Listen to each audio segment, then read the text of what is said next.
आज पाकिस्तान में भी कौमी सलामती का इजलास मुनक्किद हुआ, जिस तरह के इसके बाद पाकिस्तान की बारी है। तो हमें इस वक्त ही ईरान के साथ मशरिक़ वस्ता में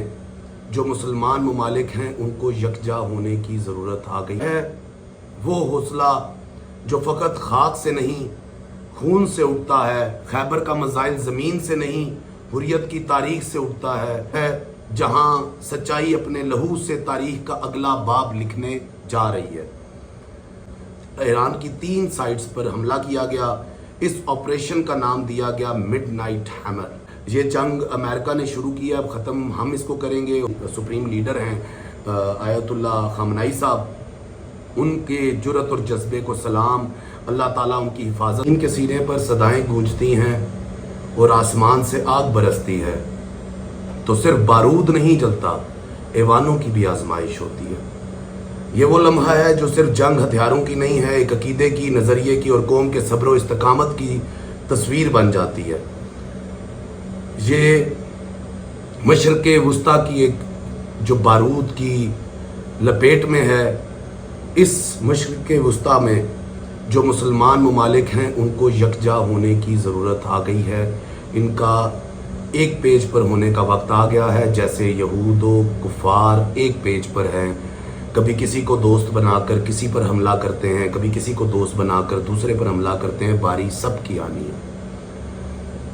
ये एक रूहानी उबार है, वो हौसला जो फ़कत खाक से नहीं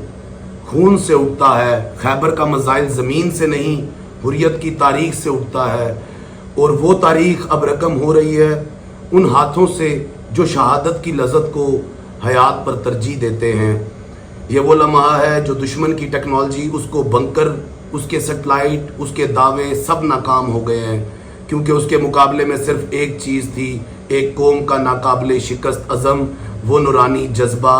जो जिस्मों को मट्टी बना सकता है लेकिन रूहों को फतह से हमकनार कर देता है। अब ये फ़कत जंग नहीं, एक तकदीर का मोड़ है जहां सच्चाई अपने लहू से तारीख का अगला बाब लिखने जा रही है। आप सब पर सलामती हो। मैं हूं कासिम शाह और आप देख रहे हैं मेरा YouTube चैनल। अगर आपको वीडियो पसंद आए तो मेरा चैनल लाइक सब्सक्राइब कीजिएगा। तो व्यूअर्स, इस टाइम पूरा खित्ता हाई अलर्ट है। मशरिक़ वस्ता में जो जंग के आसार हैं ईरान और इसराइल के, इस बार इस जो बारूद की लपेट में है, अमेरिका की तरफ से जो ईरान की 3 साइट्स पर हमला किया गया। इस ऑपरेशन का नाम दिया गया मिडनाइट हैमर, जिसमें 145 अमेरिकी फाइटर जेट्स ने हिस्सा लिया। 36 घंटे की परवाज के बाद वो अपने वापस मुकाम को जा पहुंचे। इस 36 घंटे की परवाज में ऐसा नहीं हो सकता कि किसी जगह पर उनको ईंधन की ज़रूरत ना पड़ी हो, और ईंधन जो है उसके दरमियान जितना उनका सफ़र था उस दरमियान सारे मुस्लिम ममालिक हैं, और ऐसा नहीं हो सकता कि उनको ईंधन सप्लाई ना दी गई हो। ईरान ने प्लान किया, जो अमेरिका ने अटैक किया ईरान के ऊपर। ईरान ने डिसाइड किया कि मिडल ईस्ट में जो 6-7 मुल्क हैं जिनमें अमेरिकन मिलिट्री बेसेस हैं, जिनको वो निशाना बनाएगा, जिसमें 50,000 से ज़्यादा अमेरिकी फ़ौजियों की जानें ख़तरे में। और अब इसके बाद जो हर जगह से आवाज़ आई, जिसमें शाम, लबनान, यमन और ईरान मिलकर अटैक करेंगे अमेरिकी मिलिट्री बेसिस के ऊपर। इसराइल की तरफ से ईरान पर आज शदीद हमला किया गया, जिसमें एक इसराइली ड्रोन गिराया गया, जिसमें इसराइली मीडिया ने खुद उसका एतराफ़ भी किया। और अब ईरान की तरफ से अटैक करना बाकी है, और उस अटैक की तैयारी ईरान ने की हुई है। और वो अब कैसा अटैक होगा वो अब वक्त के साथ साथ पता चल जाएगा। उसके बाद ईरान का मुकाबला एक ऐसी ताकत के साथ था जो शुरू से लेकर अब तक इसराइल ने ईरान पर हमले का प्लान बनाया, तो वो इस खुशफहमी में था कि ईरानी एयर डिफेंस हैक करके मुसाद के एजेंट्स के ज़रिए ईरान के दाखिली जो मामलात हैं, दाखिली हमले कर कर उनके मुल्क के अंदर अफरा तफरी होगी। अफरा तफरी के बाद उसमें दहशत फैलाई जाएगी, ईरान की लीडरशिप के ऊपर अटैक किए जाएंगे। ईरान की लीडरशिप ना होने की वजह से ये फौरी तौर पर कोई रद्द अमल नहीं दे सकेगा, लेकिन وہ ایک قوم ہے اور پرعزم قوم ہے، اور اس کے بعد ایران کی ایسا ماحول بنا دیا جائے گا کہ دوسری قیادت کے اسٹیبل ہونے تک ہم اپنا پورا کام مکمل کر لیں گے، اپنا آپریشن مکمل کر لیں گے۔ لیکن ایران نے اپنے رد عمل سے پوری دنیا کو حیران کر دیا۔ ایئر ڈیفنس سسٹم کا کنٹرول صرف 8 گھنٹوں میں دوبارہ حاصل کر لینا، نئی عسکری قیادت کو کمانڈ دے دینا اور اس کی تقرری کرنا، اس کے فوراً بعد اسرائیل پر زبردست میزائل حملے کرنا، اس بات کا ثبوت ہے کہ نہ صرف ایران حملے کے لیے تیار تھا بلکہ ذہنی طور پر تیار تھا اور مکمل حکمت عملی بھی موجود تھی۔ موساد کے ایجنٹس کی گرفتاریاں اور اس کے پکڑے جانے والے آلات اور انٹیلیجنس کی معلومات سے واضح ہے کہ ایران صرف بیرونی حملے کا شکار نہیں تھا بلکہ اندرونی طور پر بھی دشمن کو پہچان چکا تھا۔ فردوں کے مقام پر امریکی حملے کے بعد بنکر بسٹر بامز جو ٹنوں وزنی بامز تھے جن کو زمین کے تہوں کے نیچے پھینکا گیا تاکہ تہ کے نیچے بھی جتنی تباہی وہ پھیلا سکتے ہیں وہ پھیلائیں گے، لیکن ایران نے اس خطرے کو پہلے سے بھانپ لیا تھا اور اس خطرے کو بھانپنے کے بعد ایران نے اپنے تمام جوہری تنصیبات منتقل کر دی تھی، جس کے بعد ایک سیٹلائٹ امیجز جاری ہوئی جس میں کچھ دن پہلے ایرانی ٹرکوں کی موومنٹس دکھائی گئی اس میں، اور اس میں سے یورینیم کو جو ہے وہ غائب کر دیا گیا، اور تمام جوہری تنصیبات کو محفوظ مقام پر پہنچانے کے بعد وہاں پر کسی قسم کی بھی تخریب کاری نہیں دیکھی گئی، تو ایران اس مارکے میں بھی فتح یاب ہوا اور امریکہ کو منہ کی کھانی پڑی۔ امریکہ جو پہلے کہہ رہا تھا کہ اسرائیل کی جنگ ہے اور پانچویں دن ہی امریکہ کو خود کودنا پڑا، کیونکہ اسرائیل کی جو شکست تھی وہ عنقریب تھی اور اس کی وجہ سے امریکہ کو کودنا پڑا، لیکن ایران نے اس کا جواب دیا ہے۔ اس سے یہ ثابت ہوتا ہے کہ ایران سے مقابلہ کرنا اسرائیل کے بس کی بات نہیں تھی، اور امریکہ سے مدد کی فریاد کی۔ نیتن یاہو کا فیس کاپی ماسک، جو نیتن یاہو نے سب سے بڑا ایک کام کیا، جو سب سے بڑی ڈیولپمنٹ ہوئی کل کے دن میں،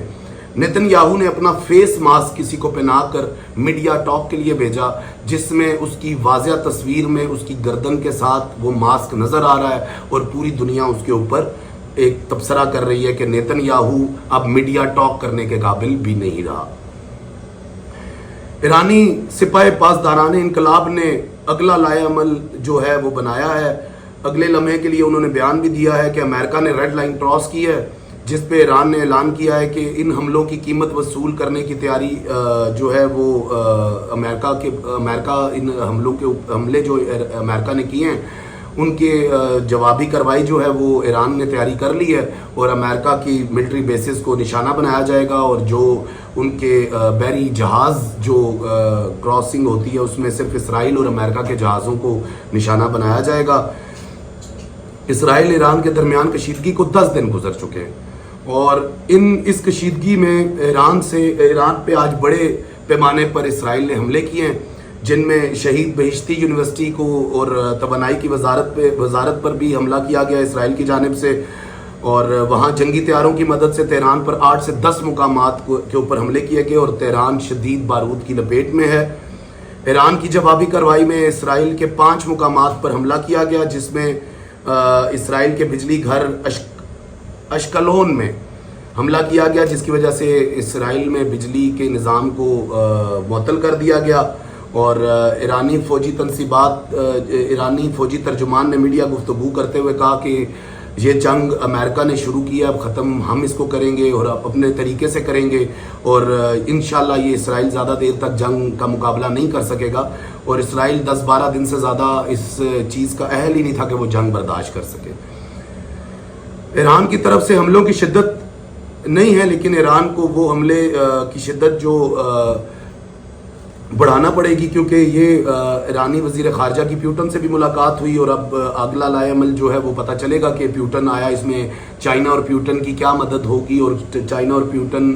اور روس ایران کی کیا مدد کرتے ہیں، یہ وقت ثابت کرے گا۔ آج پاکستان میں بھی قومی سلامتی کا اجلاس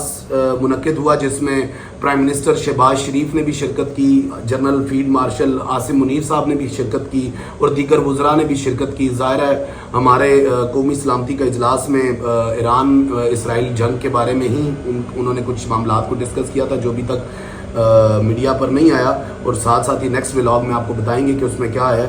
और